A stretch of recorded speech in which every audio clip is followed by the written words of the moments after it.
Every single day, trillions of dollars flow across borders, driven by high-speed digital networks and a foundational reliance on trust. Because of the massive volume and speed of these transactions, the global system presents an enormous target for bad actors looking to exploit that trust. Regulators classify these exploits as financial crime, any fraudulent activity designed for monetary gain or to legitimize illegally acquired assets. If the system goes unprotected, those digital networks can be weaponized to funnel money to terrorist organizations, hide the profits of organized crime, or rig local economies against everyday investors.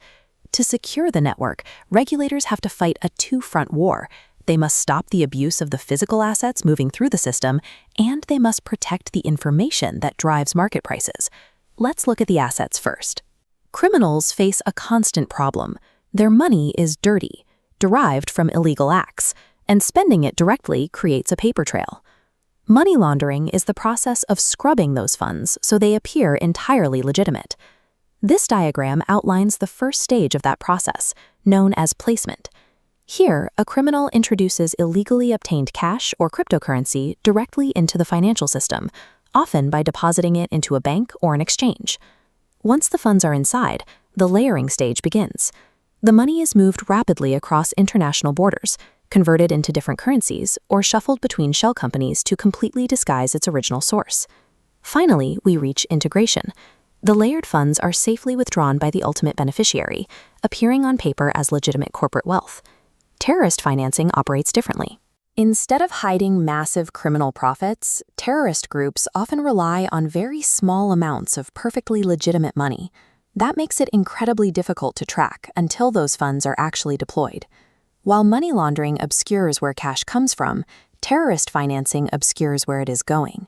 Both represent a severe abuse of how assets flow. To counter this, a global defense network has been established.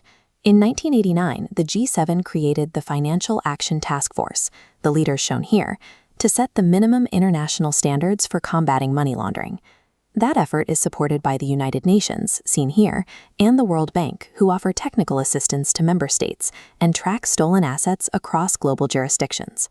At the institutional level, these global standards translate into strict requirements for customer due diligence. Financial firms must rigorously identify their clients and verify their sources of wealth before opening an account. If a client holds a position of public trust, like a government official, they are classified as a politically exposed person. Because of their influence, firms must apply enhanced due diligence, increasing the level of scrutiny on their transactions. Inside the firm, a money laundering reporting officer, or MLRO, serves as the internal watchdog. They are legally required to evaluate internal alerts and file suspicious activity reports directly with law enforcement. This matrix breaks down the 5 specific offenses that trap bad actors and negligent employees alike. It is a crime to conceal criminal property, arrange for its transfer, or acquire it. But crucially, it is also a crime to tip off a suspect or simply fail to disclose a suspicion of money laundering.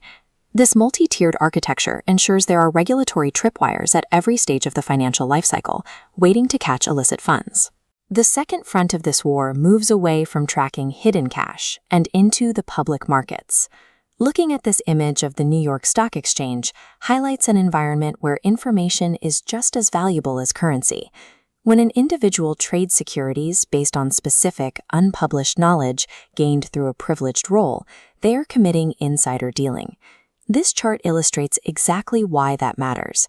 Notice how the stock price suddenly spikes drastically before the public news announcement is ever made. That is price-sensitive information, data that significantly alters an asset's value the moment it becomes known. Insider dealing is part of a broader category called market abuse. This includes manipulating transactions or using deceptive trading algorithms to artificially inflate or depress supply and demand. It also covers improper disclosure and dissemination.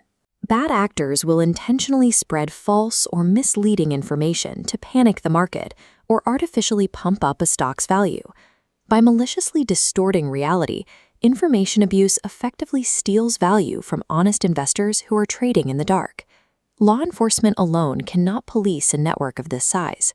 The legal burden of stopping both asset and information abuse falls directly on the financial institutions and the professionals who work there.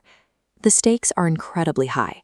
For an employee, ignoring a red flag or failing to disclose a suspicion is a criminal act that can lead to unlimited fines and time in prison. Anti-money laundering regulations and market abuse controls are the actual frontline defenses keeping organized crime out of the banking sector and ensuring a fair market for everyone. As global markets grow increasingly complex, the integrity of the entire financial system relies on the rigorous compliance, constant vigilance, and unwavering ethical standards of the people operating within it.